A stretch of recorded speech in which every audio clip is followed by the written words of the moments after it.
Well, it's the most important significance of the Korean War for American history. Truman had drawn down the military very drastically. When you look at the numbers, going from 11 million down to 2.5 million, the budget's going down, down, down. And Congress was led by people who make our conservative fiscal types look like babies. I mean, Defense Secretary Johnson, a Democrat, wanted the defense budget no higher than $13 billion. Now that'll buy you an F-77 jet today. But in terms of actual defense spending, it might be equivalent to $100 billion. We spend about $600 billion today. Within 6 months of the Korean War, it had gone from 13 billion to 55, 56 billion. It had quadrupled. So in relative terms, it had gone from 100 million today to what we have today. Yep. In fact, we never spent more on defense from 1952-3 until the tag end of the Bush administration, when he was finally in real dollars over what we had spent in Korea, I think in 2007 or 2008. And we've backed down a little bit off of that to around 600 billion. It was getting up over 780 billion. But when you do look at the constant charts and constant dollars, there's no question the Korean War was the occasion for this enormous increase in defense spending. And then it truly remade the United States, not just at home with a national security state, but with 750 plus bases all over the world. Right.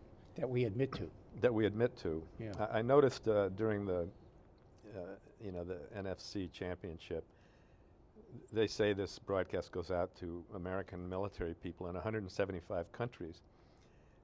There aren't a whole lot more than 175. I mean, it's over 200, but I'm just amazed by that. I have spent time on an American military base in Germany. And it's all very nice, and the people are very nice, and the Germans, when you have contact with them, which I did, are very nice. And I come home and I think, what would we think if the Germans had a huge military base in Boston, and in New York, and in Chicago? This is just crazy. In Korea, it's worse because our largest military base is in downtown Seoul, which is the capital city. Yeah. You like having a foreign base in Washington. Yeah. Furthermore, that base had been the Japanese base all during the colonial period. Yeah. Yeah. So Americans have a terrible tendency to think that our intentions are always the best, and therefore we don't do anything untoward to anybody else. It's always those other countries that are doing untoward things to us.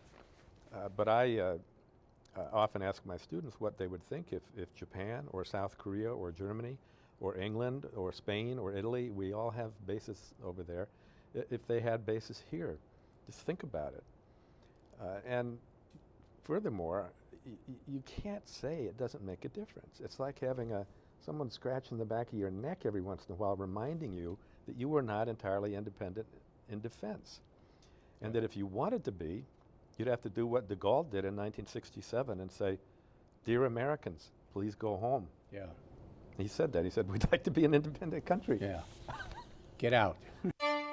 This excerpt is brought to you by the Massachusetts School of Law, the leader of reform in legal education and a leader in multimedia education for the public. To view the full interview and for a full listing of MSL's programs, log on to mslaw.edu.